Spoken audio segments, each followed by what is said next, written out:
আমরা প্রফেসর সুকুমার মুখার্জির সাথে লাস্ট কয়েকদিন ধরে আলোচনা করছি ওনার জীবন এবং ওনার মেডিকেল কলেজের সাথে যে যোগ সেটা নিয়ে।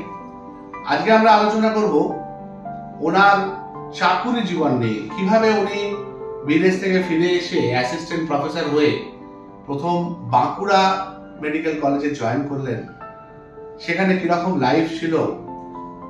ওনার বন্ধু জয়ন্ত সার্জারিতে ছিলেন, প্রাণের বন্ধু, তার সাথে ওনার সম্পর্ক কিরকম ছিল, বা পরবর্তীকালে কিভাবে ডক্টর অজিত পাঁজা কিভাবে ওনাকে নিয়ে এলেন, উনি তখন হেলথ মিনিস্টার, কিভাবে ওনাকে নিয়ে এলেন কলকাতা মেডিকেল কলেজে আবার অ্যাজ এ টিচার হয়ে, সেইগুলো একদম সরাসরি ওনার মুখ থেকে শুনে নেব। এই যে কথাগুলো স্যার আমাদের বলছেন, এই কথাগুলো যে শুধু আমাদের কাছে একটা প্রামাণ্য ইতিহাস নয়, এটা আমাদের মতো সমস্ত ডাক্তারের কাছে বা যারা ডাক্তারি পড়তে চলেছে তাদের কাছে একটা ইন্সপিরেশন, তাদের কাছে একটা রোল মডেল, তাদের কাছে একটা দেখানো পথ। চলুন যাওয়া যাক স্যারের কাছে। সরকার চাকরির ক্ষেত্রে আমরা তখন পাবলিক সার্ভিস কমিশন, আমার আর ওর তো হাই মার্কস থাকার জন্য আমাদের বিদেশ পাঠিয়েছিল বিনা পয়সা। সরকার বিদেশ পাঠিয়েছিল? সরকার বলেছিল তোমরা বিদেশে যাও, বা মাইনে দেবো না, চাকরি থাকবে, তুমি এসে আবার চাকরিতে ঢুকতে পারবে। আচ্ছা, আমি আর জয়ন্ত ইসলাম এবং আমরা বিদেশে গিয়েও জয়ন্ত সার্জারিতে হ্যালেট প্রাইজ পেয়েছিল। সার্জারি হ্যালেট প্রাইজ মানে সারা বিশ্বের ফার্স্ট হওয়া সার্জারি, এরকম দেখা যায় না জয়ন্ত। আর জয়ন্ত বেঁচে নেই, কিন্তু জয়ন্তর সার্জিক্যাল স্কিল টপ তখনকার দিনে। এবং ওখান থেকে ফিরে এসে সরকার আমাদের বলল তোমরা বাঁকুড়ায় যাও। বাঁকুড়ায় তখন কিছু মেডিকেল কলেজে ভালো ব্যবস্থা নেই, তোমরা গিয়ে ব্যবস্থা করো। আমাদের জয়ন্ত 1 বছর আগে এসেছিল, আমি 1 বছর পরে, দুজনকেই বাঁকুড়ায় পাঠালো। আমি মেডিসিন ও সার্জারি, তখন বাঁকুড়া মেডিকেল কলেজ তখন আমাদের অ্যাসিস্ট্যান্ট প্রফেসর করে পাঠালো, লেকচারার করে পাঠালো দুজন। আচ্ছা, সেই কষ্ট, গরম কাল, লোডশেডিং, 70 সাল, 70 থেকে 76, আর জয়ন্ত গিয়েছিল 69 থেকে 64। আমরা 5 বছর 6 বছর বাঁকুড়ায় ছিলাম। 64 থেকে 69?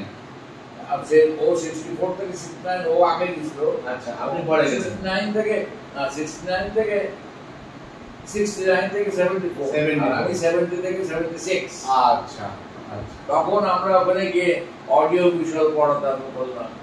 তখন ভানুবাবু বলে এখানে ছিল, ভানুবাবু তখন আমাদের ছবি করে দিত, আমরা সেই ছবি দেখি প্রজেক্টর হিসেবে। তা ইন্টারেস্টিং। বাঁকুড়ায় গেলাম, এত কষ্ট, যেটা আমরা দুজনেই ছিলাম। আমাদের বাঁকুড়ায় অসম্ভব নাম হয়েছিল। বাঁকুড়ায় অনেকদিন প্র্যাকটিস করেছি আমি একদম, আমি ব্রমটনে কাজ করতাম, ব্রমটন লন্ডনে, ওখান থেকে বাঁকুড়ায় গেলাম। তারপরে ওখান থেকে কোথায়? কোথা থেকে তারপরে আমাদের নিয়ে এলো তখন অজিত পাঁজা, হেলথ মিনিস্টার। আচ্ছা, এই শশী পাঁজার শ্বশুর। শশী টশী আমার ছাত্রীবর। তা যাই হোক, তা আমরা ওখানে কাজ করলাম, ছাত্রদের মতো দেখালাম।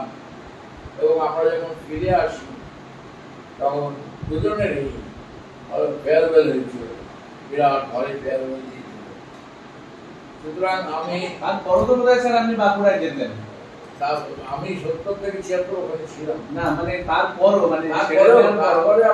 শনিবার করে যেতেন? তারপরে 10 বছর সারা রাত জেগে বোধহয় 11টা থেকে আপনি পেশেন্ট দেখেন। বাঁকুড়া থেকে বোধহয় 4টে অবধি পেশেন্ট দেখেন। আমার ফিস ছিল 10 টাকা, বিদেশ থেকে পাস করেছে বাঁকুড়ায়। আর ওরও তাই সার্জারি করতো, কি অদ্ভুত সব সার্জারি। তখন ওখানে নার্সের বিশ্বনাথ নার্সিং হোম অপারেশন। কেমন লাগছে আপনাদের প্রফেসর সুকুমার মুখার্জির সাথে মেডিকেল কলেজের অন্যান্য স্টুডেন্টদের সাথে আমার এই কথোপকথন মেডিকেল কলেজ এবং ডাক্তারি পড়াশোনা নিয়ে। ভালো লাগলে সাবস্ক্রাইব করবেন, আপনার মূল্যবান মতামত জানাবেন। আপনার মূল্যবান মতামত আমাদের কাছে খুব জরুরি পরের ভিডিওটা ভালো করার জন্য। দেখতে থাকুন, সাবস্ক্রাইব করতে থাকুন এবং শেয়ার করতে থাকুন। নমস্কার।